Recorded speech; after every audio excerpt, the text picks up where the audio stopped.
نعمان ابراہیم سندھ سے، میرا ایکسیڈنٹ ہو گیا تھا اس لیے میرے کپڑے ناپاک رہتے ہیں، میں نماز کیسے پڑھوں؟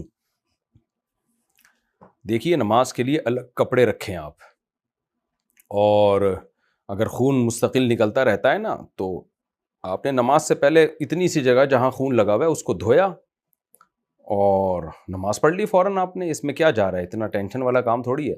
اور اگر آپ سمجھتے ہیں دھونا مشکل ہے تو نماز کے لیے الگ کپڑے رکھیں آپ، وہ کپڑے پہن کے نماز پڑھی، فوراً کپڑے چینج کر لیے، دوبارہ پرانے کپڑے پہن لیے۔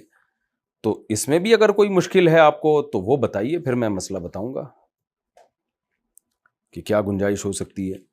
انجم صاحب ممبئی سے، میرے بہنوئی چوری کا تانبا خرید کر بیچتے ہیں، واہ، جو کہ غیر قانونی کام ہے، 2-3 دفعہ جیل بھی جا چکے ہیں، تو کیا ان کے گھر ہم کھانا کھا سکتے ہیں اور تحائف لے سکتے ہیں؟ نہیں لے سکتے، اگر سارا کام ہی یہی ہے تو پھر تو ناجائز کام ہے۔ تو اس لیے ان کے تحائف لیں تو صدقہ کر دیں، اس کو ان کو بتا دیں ہم تحفہ جو لے رہے ہیں تو اس کی قیمت صدقہ کریں گے، ہم اس طرح بتا دیں پہلے ان کو۔ باقی 2-3 دفعہ جیل جا چکے ہیں تو 4-6 دفعہ اور جائیں گے تو شاید ٹھیک ہو جائیں، اور یہ بھی ممکن ہے کہ جیل کی عادت پڑ جائے، پھر ان کو خیال آئے بہت دنوں سے میں جیل نہیں گیا۔ تو جیل کو تو سسٹم ایسا ہے کہ وہ خود بعض دفعہ انسان کو مزید چور بنا دیتا ہے۔ اللہ آپ کے بہنوئی کو ہدایت عطا فرمائے، میں تو دعا ہی کر سکتا ہوں۔ محمد طارق صاحب کہتے ہیں اگر کوئی امام مسجد اگر کوئی امام مسجد لڑکوں سے بدفعلی کرتا ہو لیکن ہم نے اپنی آنکھوں سے نہ دیکھا ہو تو اس کے پیچھے نماز پڑھ سکتے ہیں؟ دیکھیں، اگر اس کی دلیل کیا ہے، بعض دفعہ لوگ بلا وجہ کسی کو بدنام کرنے کے لیے جھوٹا الزام بھی لگا دیتے ہیں، وہ اس پر واقعی گواہ موجود ہیں تو اس امام کو ہٹائیں مسجد سے، تو جو نہیں ہٹائیں گے وہ بھی گناہ گار ہوں گے۔ اور اگر کوئی یقینی دلیل نہیں ہے تو پھر بدگمان ہونا چھوڑ دیں۔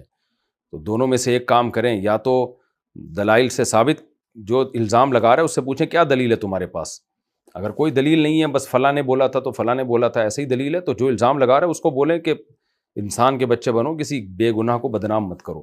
اور اگر دلائل سے ثابت ہو جاتا ہے تو پھر اہل محلہ پر واجب ہے کہ اس امام کو امامت سے معزول کریں۔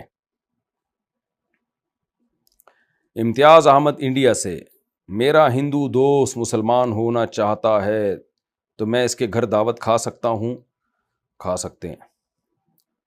عثمان لیاقت رحیم یار خان سے، اگر سر کے بال سائڈ سے 1 انچ ہوں اور اوپر سے 1 انچ سے زیادہ ہوں تو کیا یہ قضا ہے؟ جی ہاں، جزوی طور پر یہ بھی قضا میں داخل ہے، چاروں طرف سے بال برابر ہونے چاہیے۔ چھوٹا بہت کٹانے میں اب ظاہر ہے نائی جو ہے وہ انچ ٹیپ لے کے تھوڑی بال چاروں طرف سے کاٹے گا، ایک اندازے سے ہی ہوگا، تو اندازے سے برابر کر دیں بس کافی ہے، پھر بعد میں ناپتے نہ رہیں کہ اتنا انچ یہاں سے اتنے انچ یہاں سے، ایک اندازے سے بال برابر ہو جائے بس کافی ہے۔ مجھے دعا مانگتے ہوئے برے برے خیال آتے ہیں، میں کیا کروں؟ آنے دیں خیال، آپ دعا کو فوکس کریں، جو خود سے آ رہے ہیں آنے دیں۔ یہ وسوسے ہوتے ہیں، ان کو جتنا لفٹ کرائیں گے یہ اور آئیں گے، ان کو بھگانے کی کوشش کریں گے تو اور زیادہ آئیں گے، تو ان کو نہ بھگانے کی کوشش کریں نہ ان کو لفٹ کرائیں، دعا مانگیں۔ دعا مانگنے کی توفیق مل رہی ہے تو اس کا مطلب آپ کا بیڑا پار ہو رہا ہے۔ میرے ابو کے پاس مسجد بنوانے کے لیے کچھ پیسے تھے، میں نے ان میں سے بہت پیسے چرائے، ماشاء اللہ ماشاء اللہ، چرایا بھی ابا کے مال سے اور وہ بھی مسجد کے۔ اب میں نے توبہ کر لی ہے الحمدللہ، تو اب ان پیسوں کا کیا کرنا ہوگا؟ اور مجھے یہ بھی نہیں پتا کہ کتنے پیسے چرائے۔ اندازہ لگائیں، آپ کو نہیں پتا تو مجھے کیسے پتا ہوگا بھائی؟ ایک اندازہ لگائیں کہ اندازاً اتنے پیسے ہوں گے، تو پھر وہ اتنے پیسے مسجد میں دے دیں، کیونکہ مسجد کے پیسے تھے نا، تو مسجد کے چندے باکس میں ڈال دیں۔ وہ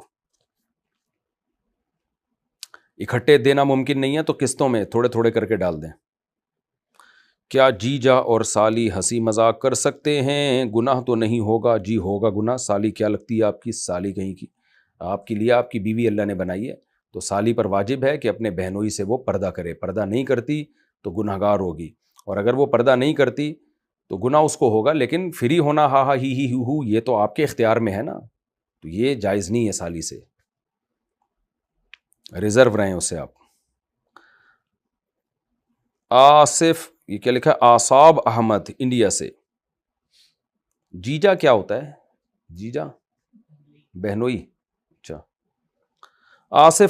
آصاب احمد انڈیا سے، ہمارے ایک امام صاحب نے بیان کیا کہ اللہ کیسا دکھتا ہے، تو انہوں نے بیان میں فرمایا کہ اللہ مرد کی طرح دکھتا ہے، اس کے بارے میں بیان فرما دیں۔ اللہ کے بارے میں اس طرح کی انسانوں سے تشبیہ دینا اس کو یہ جائز نہیں ہے بھائی. اللہ دکھتا نہیں ہے، لا تدرکہ الابصار وہو یدرک الابصار. اللہ کہتے ہیں کوئی انسان اس دنیا میں اللہ کا ادراک نہیں کر سکتی، انسانی آنکھ دیکھ نہیں سکتی ہے. تو اس لیے اس طرح کی مثالیں بیان کرنا جائز نہیں ہے اللہ کے لیے. امام صاحب کو آرام سے سمجھا دیں کہ آئندہ کائنڈلی اس طرح کی باتیں نہ کیا کریں. محمد زمان قطر سے، میرا کفیل مجھے راشن دیتا ہے اور دودھ بھی دیتا ہے، اور راشن استعمال ہو جاتا ہے اور دودھ بچ جاتا ہے، تو کیا میں دودھ بیچ سکتا ہوں؟ میرے کفیل سے یہ طے ہے کہ جب راشن ختم ہو جائے گا تو اس سے مزید لے لوں گا. دیکھیں، دودھ آپ کا کفیل آپ کو دے رہا ہے تو آپ کفیل سے یہ مسئلہ پوچھیں کہ آپ کی طرف سے دودھ بیچنے کی پرمیشن ہے. میرا خیال ہے دودھ جب اس نے آپ کو دے دیا تو مالک بنا دیا، آپ پئیں بیچیں، آپ کی مرضی ہے. تو چھپڑ میں بیچ دیں اس کو.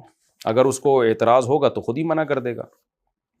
تو خلاصہ یہ کہ کفیل کی اجازت ہے تو جائز ہے، اجازت نہیں ہے تو پھر دیکھا جائے گا وہ آپ کی ملکیت میں دے رہا ہے یا صرف استعمال کے لیے دے رہا ہے. ملکیت میں دے رہا ہے تو آپ بیچ سکتے ہیں، آپ کی جب چیز ہے تو آپ جو مرضی کریں.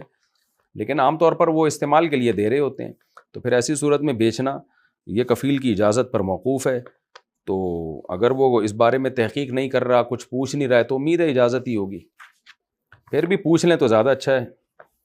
بعض چیزیں پوچھ کے پھنس جاتا ہے آدمی، بغیر پوچھے کر رہا ہوتا ہے تو کفیل بھی چشم پوشی سے کام لے رہا ہوتا ہے کہ چل یار بیچ رہا ہے، بیچنے دے، غریب آدمی ہے. تو پوچھیں گے تو ہو سکتا ہے پابندی لگا دے. تو خود فیصلہ کریں کیا کرنا ہے. میں تو صرف شرعی مسئلہ بتا سکتا ہوں کہ کسی کی ملکیت میں اس کی مرضی کے بغیر تصرف جائز نہیں ہے. میں جب اتحیات پڑھتا ہوں تو مجھے شک ہوتا ہے کہ شاید میں نے ایک سجدہ کیا ہے. ہر نماز میں ایسا ہی ہوتا ہے، اس کا علاج بتا دیں. جب اتحیات شروع کر دیں نا تو سوچنا چھوڑ دیں، اتحیات کو فوکس کریں، یہ علاج ہے اس کا. اگر خیال ہے کہ ایک کیا تو آپ آنے دیں خیال، آپ اتحیات پوری کریں، فوکس کریں اتحیات کو. امتیاز ابن کلیم انڈیا سے، شادی کتنی عمر میں کرنی چاہیے؟ کیا بالغ ہونے کے بعد جلدی شادی کرنا ضروری ہے؟ اگر کسی ملک میں شادی کی عمر 21 سال ہو کہ اس سے پہلے شادی نہیں کر سکتے اور گناہ بھی بہت ہوتا ہو تو کیا کرنا چاہیے؟ شادی کر لیں، رجسٹر 21 سال میں کرا دیں اس کو. اسلام میں شادی تو بہت آسان ہے، 2 گواہوں کی موجودگی میں ایجاب و قبول کریں، آپ کی بیوی ہو گئی. گورنمنٹ کو بتا دیں کہ آپ کے کاغذ میں نہیں ہے تو کاغذ ہم 21 سال میں بنوا لیں گے، جب آپ اس کو رجسٹرڈ کر دینا، کر پہلے لیں آپ. قبلہ اول کی طرف پیر کر کے سونا کیسا ہے؟ جائز ہے، کوئی حرج نہیں ہے. سلمہ بی بی، جس کمرے میں ٹی وی چل رہا ہو ادھر نماز ہو جاتی ہے اگر ٹی وی کی آواز بھی بند ہو؟ بے برکتی کی بات ہے، ایسے کمرے میں نماز مکروہ ہوگی کیونکہ ٹی وی میں اوٹ پٹانگ چیزیں آ رہی ہوتی ہیں، فحش لڑکیاں آ رہی ہوتی ہیں، بال پھیلا کے گھوم رہی ہوتی ہیں. تو نماز میں تو انسان کم از کم خیال کرے ان چیزوں کا. اور ویسے بھی نبی نے فرمایا کہ اپنے گھروں میں ایک کمرہ جو ہے نماز کے لیے خاص کرو. وجہ اس کی یہی ہے کہ پھر اس کو آپ صاف ستھرا رکھیں، اس میں خوشبو لگائیں، پاکی کا خیال کریں اس کمرے میں. تو اب ٹی وی والا کمرہ تو وہ نہیں ہو سکتا نا. تو نماز تو ہو جائے گی لیکن مکروہ ہوگی نماز. اس لیے اس جگہ پہ نماز نہ پڑھی جائے جہاں اس طرح کی چیزیں آ رہی ہوں. میں نے بہت سال پہلے دودھ میں پانی ملایا تھا، کیا اس کا کوئی کفارہ ہو سکتا ہے؟ بس ملا دیا تھا، توبہ استغفار کریں، آئندہ نہ ملائیں. پانی ہی ملایا تھا نا، آج کل تو لوگ پتہ نہیں کیا کیا ملا رہے ہیں. بہرحال نہ ملائیں پانی، توبہ استغفار کر لی، اللہ معاف کرنے والا ہے. میں سعودیہ میں کام کرتا ہوں. اچھا، بہتر یہی کہ تھوڑا سا چند پیسے صدقہ کر دیں تو زیادہ اچھی بات ہو جائے گی. میں سعودیہ میں کام کرتا ہوں، میرے ساتھ جو کام کرتے ہیں وہ نماز نہیں پڑھتے اور چرس وغیرہ بھی پیتے ہیں. ماشاء اللہ. تو کیا میں ان کے ساتھ کھانا پینا کر سکتا ہوں؟ بھائی صاحب، سعودی عرب میں چرس پہ پابندی ہے بہت سخت قسم کی، سیدھا سیدھا گردن اڑاتے ہیں. جو چرس پیتے ہیں ان سے بولو اللہ کا واسطہ، اللہ کے خوف سے نہیں، کم از کم حکومت سعودیہ کے خوف سے چرس چھوڑ دو. پکڑے گئے نا واٹ لگے گی. تو باقی کھانا پینا کھا سکتے ہیں ان کے ساتھ، وہاں کیا الگ کہاں جا کے کھائیں گے، اور مہنگا پڑے گا کھانا آپ کو. بہتر تو یہ کہ چرسیوں کے ساتھ نہ کھائیں، ورنہ 2 سٹے آپ کو بھی دل چاہے گا لگانے کا، کیونکہ چرس کی بدبو آ رہی ہوتی ہے. تھوڑے دن تک تو آپ کو بدبو لگے گی، پھر وہ آپ بدبو سے مانوس ہو جائیں گے، پھر آپ کو وہ خوشبو لگنے لگے گی، پھر آپ بولیں گے چلو 2 سٹے ہم بھی لگا لیں. تو بہتر یہی ہے کہ اگر الگ کھا سکتے ہیں تو کھائیں، لیکن ان کے ساتھ کھانے میں کوئی یعنی گناہ نہیں ہے.